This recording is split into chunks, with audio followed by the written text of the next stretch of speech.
It's getting worse. Oh, man. Yay. Hello. Hey.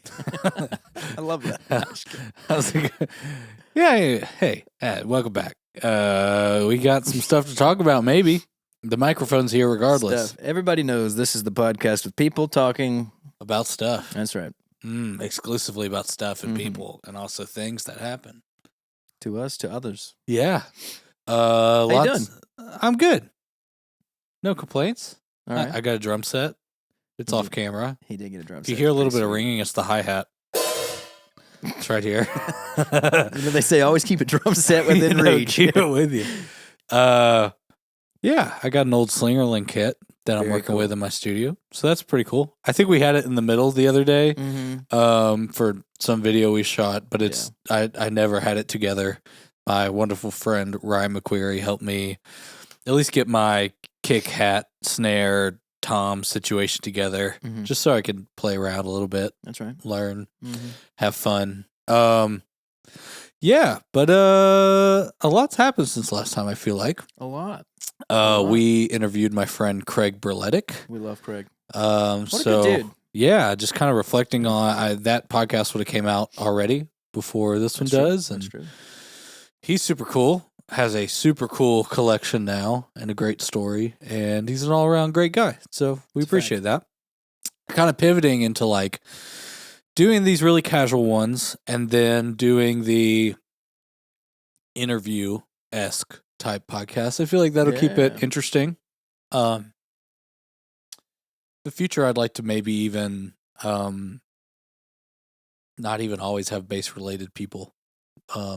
Still have music-related or what, like important things to know or interesting people that we want to talk to. But you know, if you like us and if you are like us, then you'd find it interesting.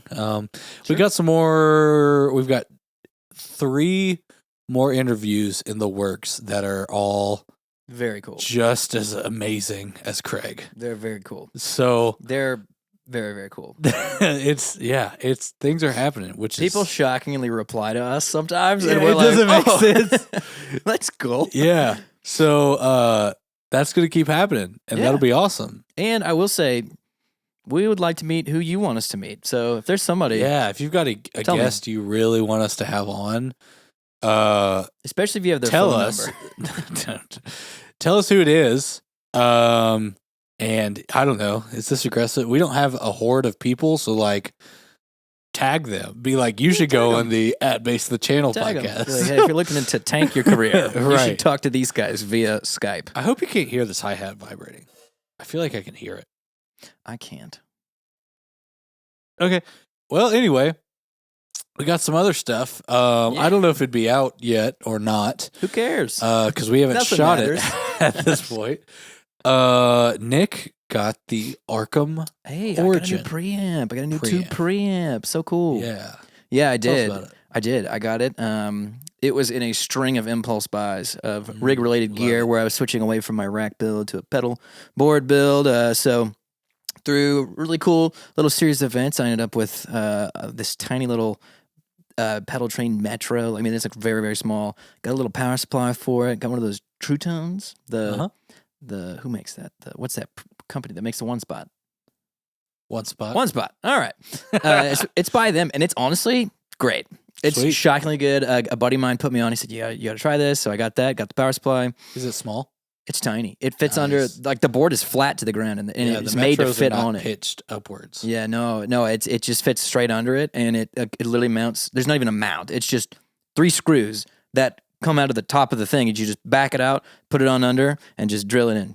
Sick. Yeah, there's no mounts or anything. So really, really cool. If you're looking for like, it's like a six pedal supply. CS6, I want to say, is the one I have. So very, very cool. Good recommendation on my buddy. So I got that. But the Origin takes an IEC, like it sure regular does. power cable. So I found you have to split. I found an IEC splitter. So it's like one plug, and then it branches to 2 IECs. So I power the power supply with one and the Arkham with one, and actually have to unplug the Arkham's to get it in the case, which is very funny.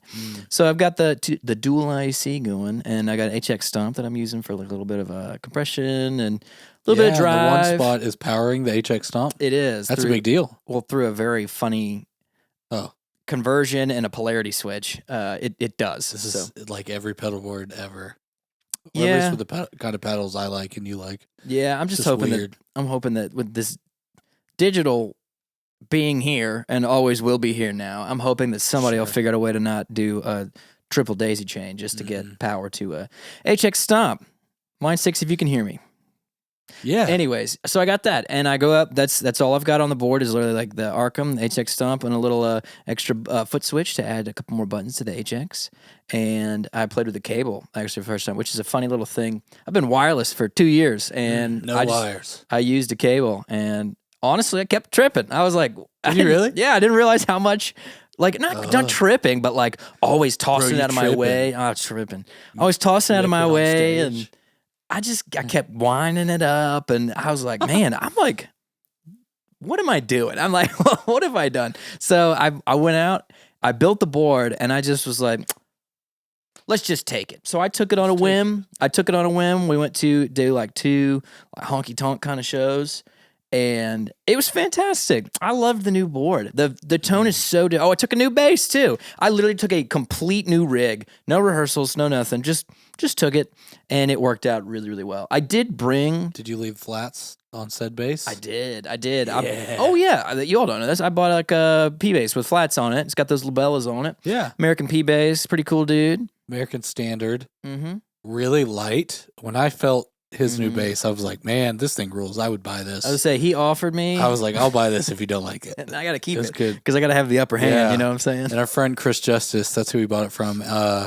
He said they're the Jamerson labellas, but they're not the Jamerson branded labellas. They're just like really big, thick labellas. They might be the gauge that he used, but not the actual pack, which those are some honking strings. They're thick. It felt so cool. It's a great bass. Yeah. So combining that P bass with flats, not just any flats, but like those specific labellas D and flats. yeah. So combining the P bass and then this Arkham preamp, dude, completely different mix. Like so we run in-ears, and previously I had like this Demeter, which is a very more rounded and scooped preamp, especially compared to, and I was running with some drive.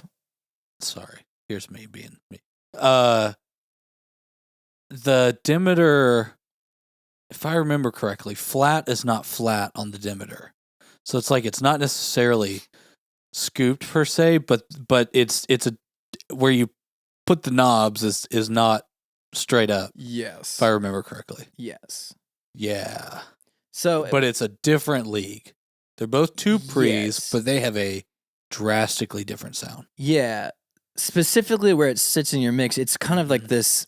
There's just missing all these mids, and then I go to this tone that is like mids. Like that's what the P Low bass with mid. flats. Yeah. It's just low mids, dude. Completely cut in my mix different. All my band was like, dude, that's just like it sits in the mix different. They were into it? I think so. But Yeah. it's regardless, it sits in their mix different. It's like, Oh, wow, absolutely. It's way different, different. completely different presence. I mean, Way it's just different. a different register that it's hitting Yeah. completely. So it changed the whole vibe. But I honestly thought it was hitting PAs better that we were playing on. I thought it was great. You're like, so I sort of got more out of the kick range. Like in a lot of ways, which was really, really fun. And just the way that made me play when your tone changes like that and your relation to the band changes like that, you're like different player, right? Yep. So it was really, really fun. That's cool. Yeah. Be interested to see where you end up long term. If you keep doing it like that, if you add something early on with the HX to alter some of that character. Because what's interesting about the Arkham is that it has a mid knob on it, which I feel like when we were playing around with it, it was not as. It was way more subtle than I expected. The mid, there was like a switch, and there was a knob, or maybe it was some kind of sweep thing. Way more subtle than I expected it to be. So I'd be interested to see where you end up long term, especially in comparison to a band that's used to. The Demeter to me feels super clear and hi-fi. Exactly. But I feel like yeah. it's a lot more focused on your lows and highs rather your Sure. punchy mid. Yeah, like it's, yeah, sure, yeah. So maybe I'm using It's like scooped in the wrong sense. Well, right. It's not like Marcus Miller scoop where there's like no body and it's just flabby low end and really high icy top end. Yeah, it's not like that. bad. It's like bite, like Yeah. you know. And sometimes Sure. I would have to boost bass more than I boosted on a lot of stuff. And also on the scoopy thing, that's not a bad thing. I feel like people use scoop as a bad word all the time. If you look at any mix ever, it's all like messing with mids and mid frequencies to make the bass fit in where you scoop the kick drum, and then to take frequencies out of the bass so you can hear the kick drum or the whatever at different spots. Like, don't be afraid of that word scooped, but that's a certain kind of thing if you're like a Marcus Miller slappy scoop thing. Yeah. Or like Geddy Lee, and like that stuff really works for them. Geddy Lee is not as scoopy in the same way, but like if that's what you need, that's great. Yeah, totally. Just different in my context was completely different, a whole different ride. So it's not typically what I go for. Yeah. So that's cool. I think my shortcoming with the whole rig is I do love a good bit of dirt. And I've been adding in some. I've got two kind of stages that I was bringing dirt from the Helix, which is obviously a digital dirt, you know, going into the preamp.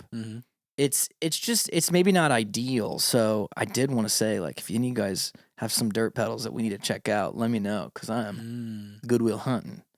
Yeah, I know.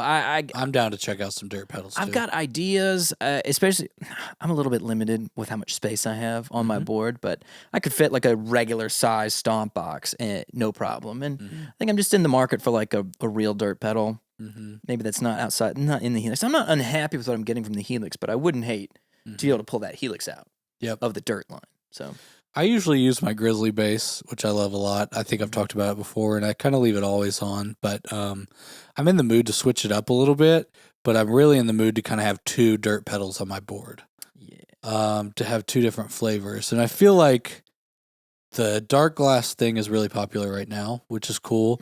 I think dark glass has a certain sound. It does. I don't even know exactly how to describe it, but it seems like it all, like, they have different flavors, but it all at the end of the day has a very similar sound to me.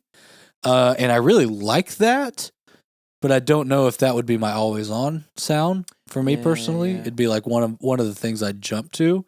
I agree. It's definitely like stage 2 for me. It seems like the coolest, like when people are doing that picky, aggressive thing, or I don't know, anything really, really dirty, which is like something I've never really had to play. I feel like the dark glass thing is super cool. Yeah. Because it's like aggressive, but that overdrive, like it's almost like using compression, like it smooths it out In a weird it's way. heavy but smooth. I agree. I don't know. I agree. There's like a dialable dark glass clone on the Helix right now, and I do have that as my like heavier stage drive. And obviously, it's not the real thing. Is it called Cloudy Mirror? No, it's called. Is it called Hazy Opaque? It's called Obsidian. Obsidian 3000, or I don't remember what it is. Oh, they could have been funnier with it. Some of them are very funny, and I love it. I love it a lot. Like this, they have a Sun Amp clone that Helix just added, which is awesome, and it's like Moon, but with all the extra letters and all that. So it's very funny. Dark glass, brown beer bottle. I would have dark got glass. it. I wouldn't have got it. Green. Foggy. I don't know. Foggy window, dude. Foggy window. Foggy man. window. Yeah. Yeah. So new rig, new me. You know how it is. He's a new man. It's kind of fun to new just. frontier. That's right. Hey, that Appalachian goods. Yeah, it's kind of fun to just go out and be like, hope it works. You know what I mean? Like there's a little fun to that. Like, well, it has to work, but like because at the end of the day, all you need is an XLR DI tone. Yeah, and your bass sounds great. Yeah. So it's like you get there and it doesn't work. All you do is just turn it off. Yeah, I got a DI box. Like, you got a nice like. Well, yeah, we'll make it work. Yeah, it's cool to go out and you try it and sound check and I liked it. Keep playing. Try it the next day. I like it. I'll bring it out again. So I'll stick with it for a while. We'll see how long I do. I'll probably find a way to get my wireless back, but just because I'm a spoiled boy. I feel like the only thing I always have to worry about when I bring new stuff is making sure my gain staging is consistent. Yes. And like when I'm setting my gains or when front of house is setting gains, that I put on my loudest pedals that I would ever stack and making sure they gain that and kind of being like, I will not exceed this volume level ever. And then you take them off and you're like, here's my normal tone. So yeah, because there's some pedals, I've talked about it before, but I have the bass micro synth on my board right now, EHX. I have kind of a love-hate relationship with it because it's so quirky, but one of the things it doesn't have is an output gain. So everything you're doing to it is additive. Oh.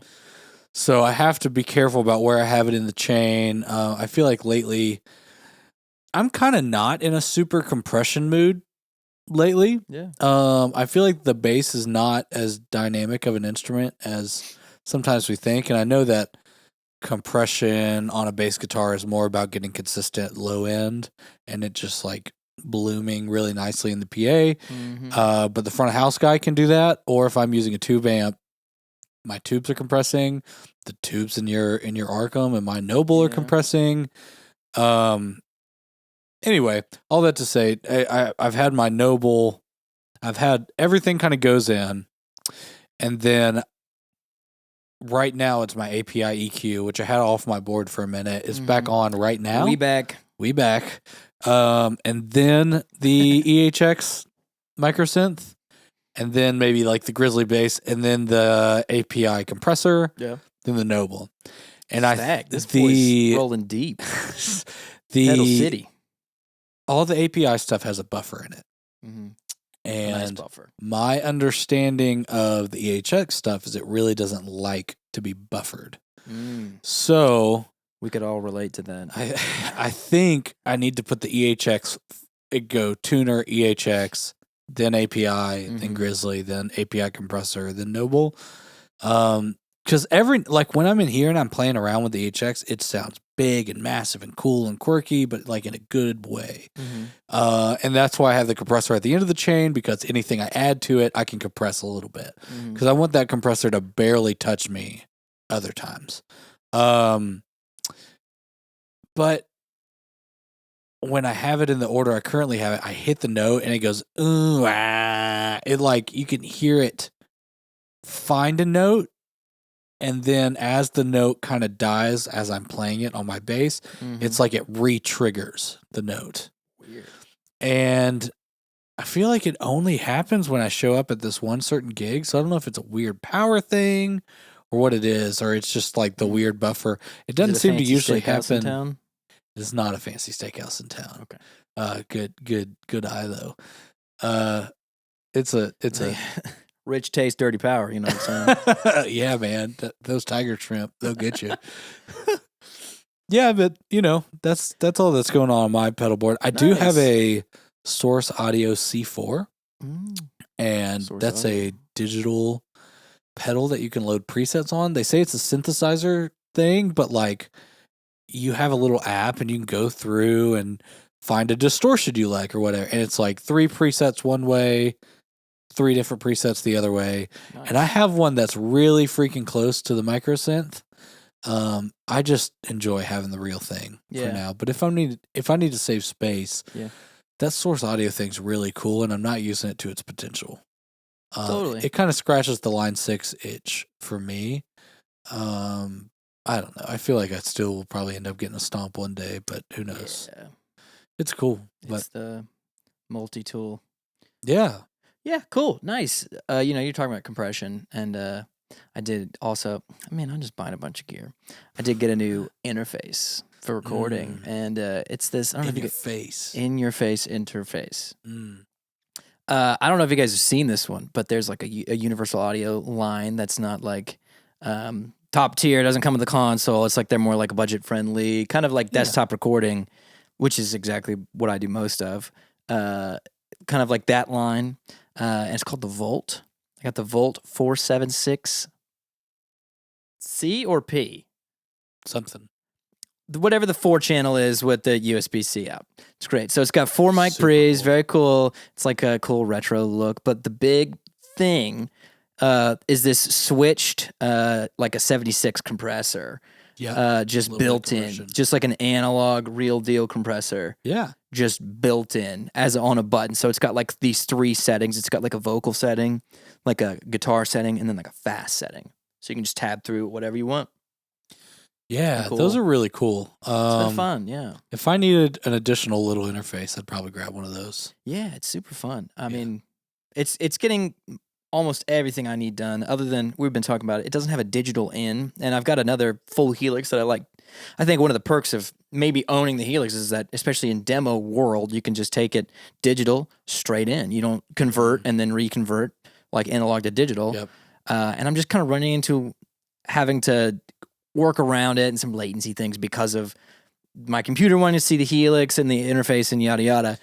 So if you're having to use 2 interfaces simultaneously, pretty much, and then deal with latency on top of that. because I want to monitor out of the vault because I don't want to replug my speakers in to like a Helix. So long story short, I'm fighting that. But other than that, it's been perfect. It sounds great on a bass, man. It sounds so good. I had my P bass just straight in with that compressor on, and it sounds so cool.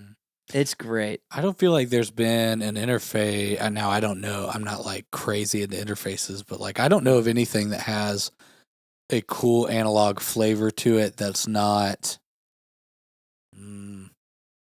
Well, let me just say that like Universal Audio has such an amazing heritage of cool stuff that if they're putting some kind of tone button in there that you could put on it, it's good. So it's like trustworthy. If it, obviously it's not an 1176, but even if it like has an ounce of that flavor, it's awesome. It's phenomenal. I mean, I always tell Carson, like, I'm at home, I want like the demo setup, like the perfect demo setup. And it's like dead on, dude.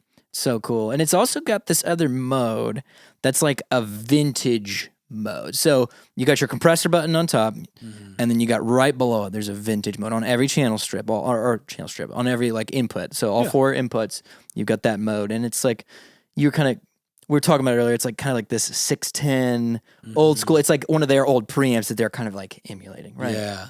Universal Audio has some really cool old preamps. They were always like tube consoles.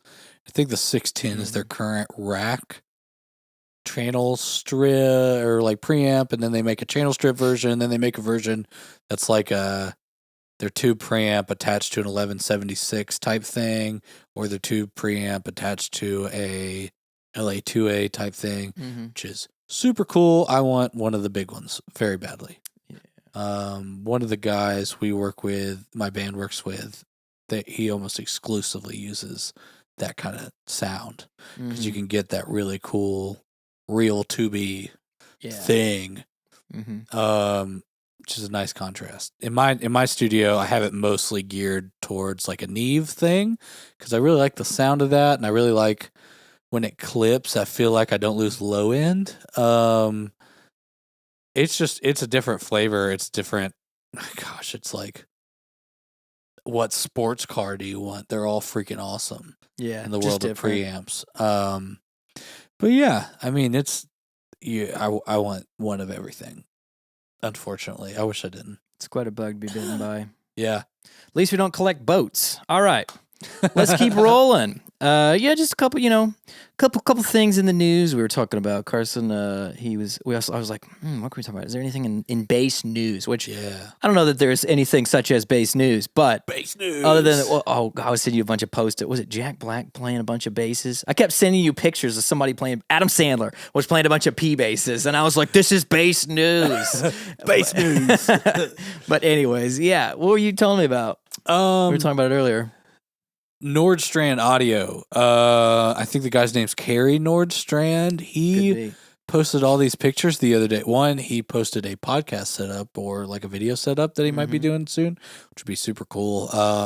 But he started like recreating this old Japanese bass that was kind of a cult classic instrument. Prices went way up. Nobody could really get that. And he found a way to manufacture kind of a clone or an interpretation of it. Cool. So it's short scale. It has a really interesting body shape. Has these like tone knobs that you can put in at the top, but it's still all passive. Like what do you mean? There's like these buttons. There's like 4 little buttons, like switches. It's like you put one switch in, the other switch pops out, kind of thing. Oh, cool. I think So not like a Jag switch thing. No, not like a clicky. Like Okay. it's like little Oh, that's fun. tic-tacky looking switches, Huh, and Cool. like one of them's like a mid scoop, one of them's like a high roll off, one of them's like Built in on the base. yeah, Oh, and that's why that's people cool. like the Japanese one a lot because it Yeah. had all these weird buttons that you could do these things with. Yeah, it's fun. So he started making a production version of it. I'm going to pronounce this wrong. Acrylinx. It's like the name of some kind of cat-like animal. They call it the cat base Okay. for short. And it's like not expensive. What's for what not it expensive is. to you? It's like $1,000 or like $1,100. Not bad. Not expensive being relative. Like Sure. it's at the level and quality, my understanding, that I would like want to buy one and have it and play with it. Yeah, it's cool. Because right there, that's like, what do you do? The Justin Meldale Johnson Mustang versus that one. Like they're the same kind of thing. Yeah. Which is like a super cool short scale, especially to have right now. Absolutely. But this bass is 2 pickup bass. Oh, fun. Nice. Anyway, he was posting like, I'm gonna mess up the story, but basically Steve Jordan, amazing drummer, apparently also amazing bass player, got in contact with him, wanted one of the basses, loved it, and then my hero Pino Palladino reached out from there where he wanted it, and so there were some really cool photos of like a custom cat bass with Pino, and Nice. I just want to hear anything that's in his hands. I'm just like, Yeah, it's just gold. it's amazing. So now I definitely want one. Yeah. It doesn't seem like a marketing ploy, but like if Pino's got one and playing it, I want it too. Well, the fact that he sought it out. Yeah. He's like, I got to text my buddy. Yeah, and he be put like little screenshots of the text, which he didn't dox him. Like he didn't put the phone number on there because, I'd be calling. But yeah, that was the thing for me. That was the interesting thing I was looking for, or that I found through the week. I was like, that's cool. nice. I mean, other than Adam Sandler playing P basses, I think that's huge. Yeah, you said Jack Black first, which is awesome. I mean, It's he the might. same- it's He the might. same. The same, but different. It's the same but different, right? It's the same but different. No, they're like different. They're like different colorways. Like Yeah. it's the same. All right.